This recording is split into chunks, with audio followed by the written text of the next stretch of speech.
di Aceh Barat ini, karena ini adalah kota pahlawan.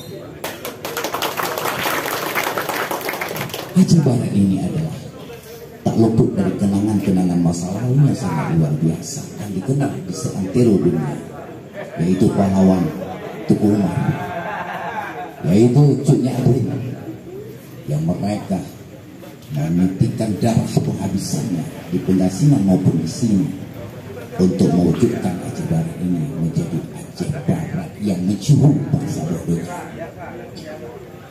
Adik-adik, manifestasi dari sebuah harapan tidak mungkin tidak akan bisa kita dapatkan tanpa melahirkan pemimpin yang sevisible dengan anak muda.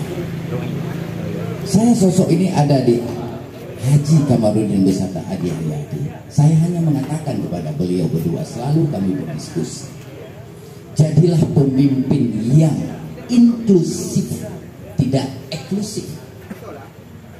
Saya kepingin melihat kakak Adi Haryadi dengan Bang Haji Kamarudin menekan surat dimanapun berada tanpa harus di kantor.